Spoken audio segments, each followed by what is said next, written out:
Hi everybody, it's Cara at wiseroots. Hello. This is a video that I've been meaning to do for a long time, and it is on a very big subject, a very subject close to my heart. Food fascism. Okay.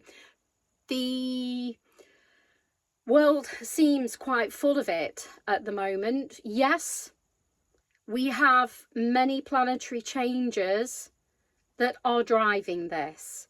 We have many problems with food chains that could be happening or may happen. But the first thing and foremost that I want to say is, in choosing food, I would request and ask that you meditate upon how you feel about your diet and how you impress your boundaries on your diet onto somebody else and what you perceive them to be as regards to what they eat. If it's like if you're watching this video, you'll obviously be aware of that, or you may be watching my videos because you've liked my channel and it's come up in your feed. So you might never have thought about this. You might just pick up whatever you're eating and just kind of eat it.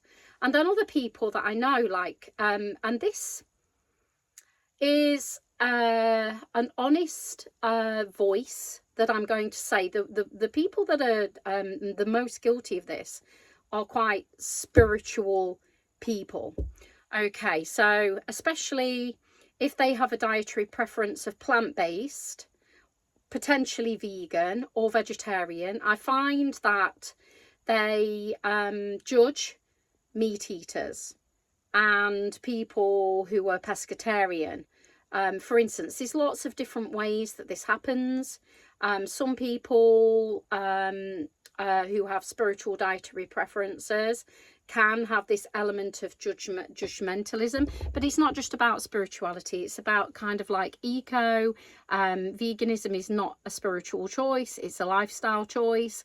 And but however, in reality, all of these choices are the individual's choice, whether you are an omnivore, whether you go the other way and you're a vegetarian or a vegan, or an extreme vegan like a fruitarian, or the other way, whether you go the other way and you are a low carbohydrate person, or you are a ketogenic, or even more on the extreme of the other end, carnivore. There's massive wars now, tugging and pulling. And you know what? These wars would not exist if people grew their own food. If people grew their own food and they didn't rely on supermarkets and their money and bank balance to actually just walk into a supermarket and get their own food, if supermarkets just went dead, or if there was supply chain problems, I bet you any money that people would be far less food fascist or far less picky an eater. And it's not about being picky. I don't want that to sound, pretentious, but we can pick, we can choose, we have a privilege. Tribes who eat indigenous foods that are grown locally, or anybody who chooses to grow locally, will not be fascist. They will just know that the places where they hunt and gather their food, are there. So the hunter-gatherers, which is our lineage, it's our food lineage, hunter and gatherer. Okay, I've done a lot of research on this. Other people may have other ideas. That's fine. You're welcome to have other ideas. Please share them, put them in the comments below. But we are in general from a hunter and gatherer lineage on earth. We work under nature's laws of duality. We work within the 5 elements of the elementals, which work in line with physics theory and biology and evolution, etc. And we have all of the abundance. The planet is abundant. And we did eat from more of a shamanic animistic level of where everything was eaten with gratitude, everything was eaten with great reverence, everything was prayed for, thanked, every part of, if it was an animal or a plant, every part of the animal and plant was used. You know, plants were used as twine, string, they were used in all of their entirety, they were dried, they were stored, they had were made concoctions, decoctions, tinctures, vinegar tinctures, oxymel tinctures, all of that. And then right through to wood was used, the pulp was used. We gathered food from every single part of the flower, the tree, the plant, the fungi kingdom, and then going all the way on to animals. So from the animals, we would, when farming came in, we would, an animal husbandry, we would have a symbiotic relationship. So I own a small farm in Portugal. Okay, I can't afford one in England. I cannot afford land or a farm in England. So for 2 generations, well, it was 1 generation, my mother, 1 generation, she was not working on the land. She totally came off, was totally bought into, you don't produce your own food and you just go to the shop, the supermarkets, and you buy your food. That lineage chain was broken for 1 generation in England, which is my home country. Over there, my grandmother grew partially part of her own food, and then my great grandmother actually grew her own vegetables and fruit, and she actually worked with animal husbandry as well. So she kept her own chickens, and I seem to believe she kept other animals too. So all of that kind of was partially eradicated, which is, you know, by the convenience of a supermarket, and that we were conditioned, my ancestors were conditioned to go out and work kind of in this box thing, going straight on in the heads, and that work was more important than food autonomy. So that was taken away. Since coming over to Portugal, they have got a 900-year-old lineage of food heritage, including hunting. So the common man and woman can go out and hunt. I'm not saying anything is right or wrong, but over here there's far less vegans and vegetarians, and this could be potentially because of the heritage that they've kept, and that they're allowed to own rusticer land to produce their own food on. It is different because they have a lot more fruit trees here, they have olive trees, so there's a lot more higher yield of a production potentially, rather than England where it's a different kind of food production because of what you can grow. Even though it is a zone 7 climate in both areas, both in Portugal and in England, it's the same growing zone. So yeah, this is quite literally, all pun intended, food for thought.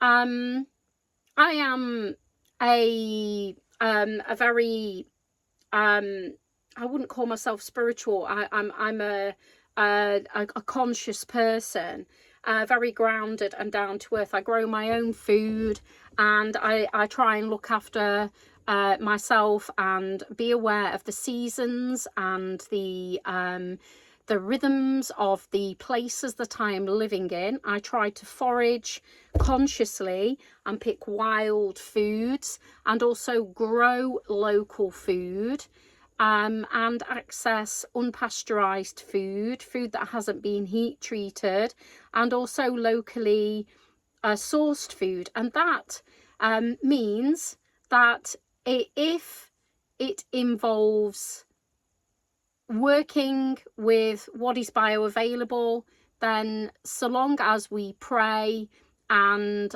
bless our food, this is the most important thing, and think about where it has come from and what energetic frequency it's been subjected to. So something that was grown in a massive greenhouse, I've seen the pollution that mass farming of almonds and fruit can do in large mass produced orchards, and it's not good. The local rivers around those areas, I remember seeing in one part on the Portuguese and Spanish border, the rivers were actually had blue lines around them, which was so sad to see. And that was pollutants coming, runoff from monocropping. And I've also seen lovely and visited and seen and been involved in communities and collectives where they have grown their own food, and they've been producing it from a space of biological growing, permaculture, and it is very different. And just be aware of the symbioticness of where your food is coming from. Are you eating in season? What really truly is happening to your food? Read the packets. What is happening with your food? And where is it coming from? Is it coming from a large, you know, can you go to a local farm? Number one, can you grow or provide your own food? That's the first and foremost. If you haven't got a large garden, just a windowsill, start growing sprouts. You know, start sprouting, having miniature kind of like small sprouts, pea sprouts, things like that. What can you do in your garden, even if it's a micro garden, really, really tiny? You can still grow things. Then secondary, you know, can you get involved in, if you haven't got land, can you get involved in somebody local? Can you look after their garden? There's lots of initiatives online. Can you get involved in a larger growing space, a community growing space? Then after that, can you support local farmers? Can you get out there, support local farmers? Who in your community is offering what regard to food, and can you support them? So in line with how you feel and how the food interacts with you. Food fascism is also about your own personal health. So what is settling, and how are you assimilating the food? Are you eating the right foods, the right food groups for you, regardless of pressure of social circles, spiritual or religious pressure? I see a lot of it on, you know, that if you're not spiritual if you eat an animal, you're not spiritual if you eat a fish. I disagree with this. I am a practicing yogi, and I have been for around 20 years, and I've been on a very long journey myself, and I've lived it and been through it, this whole food fascism thing, where basically I've been a vegan for 2 years, I've been a vegetarian for around 10 years of my life. I'm now over 50. I've been a meat eater, I've been a pescatarian, I've been ketogenic, and all in between. I've been a fruitarian for a little while. So I've literally experienced every single kind of eating, and it's absolutely, out of all of these, I have no preference for any of them. The most important thing is that they have sustained me and provided for me, and with gratitude I've had food, and I've not been you know, not wanting.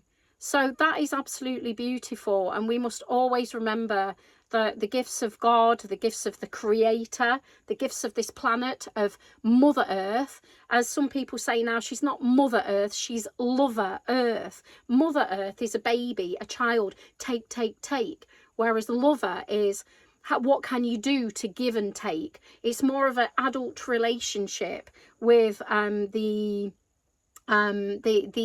commodities of planet Earth. And let's be honest, the commodities of planet Earth are, firstly, shelter, warmth and food, and clothing, and that is about it. You know, less everything else. You know, we all want the iPhone and, you know, a million other things. We want loads of different things, this want consumerist culture. Even I don't attach to any agendas. I don't attach to any conformed thinking.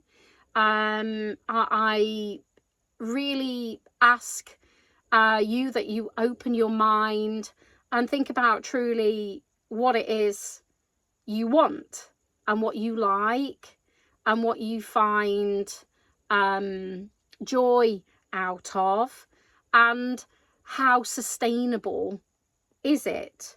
So for instance, as a shaman, I've got core shamanism and animistic, and my past lives were in shamanic tribes. I remember them very well. Even though I'm a devout yogi and follow the Vedic texts, I am not a devout vegan or even vegetarian.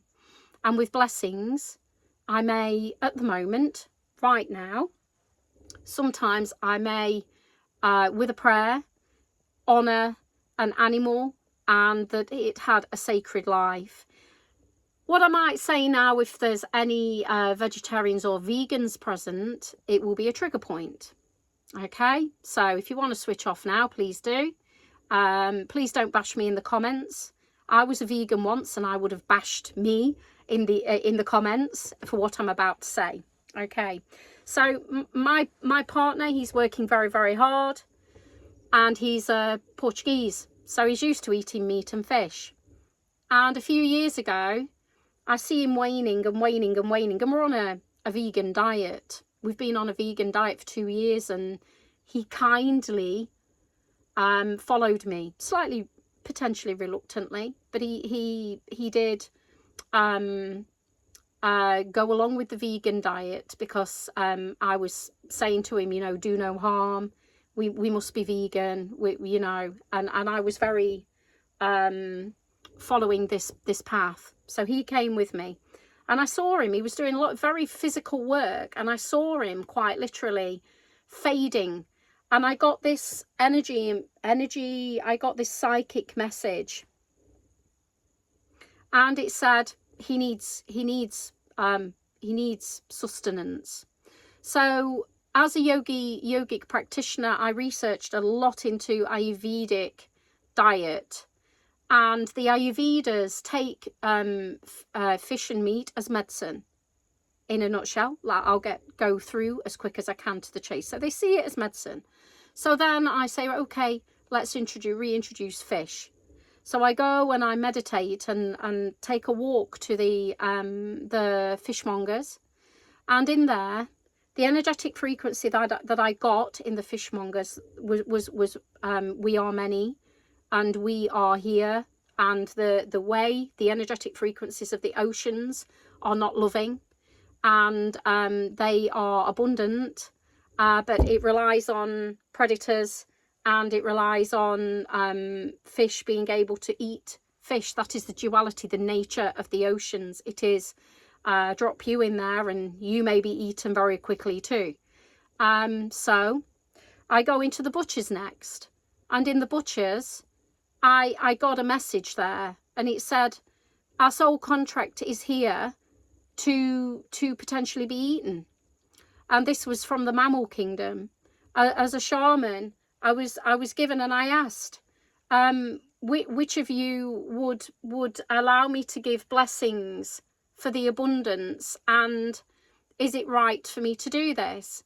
And within each and every all of the animals just made me aware that so long as we pray for the soul and we try and choose an ethically sourced animal that is from a wild origin, and this is very specific here, I'm not making it right. Factory farming is not right. Mass-produced animal produce is not right. Mass-produced fruit produce is not right. Mass-produced vegetable produce is not right.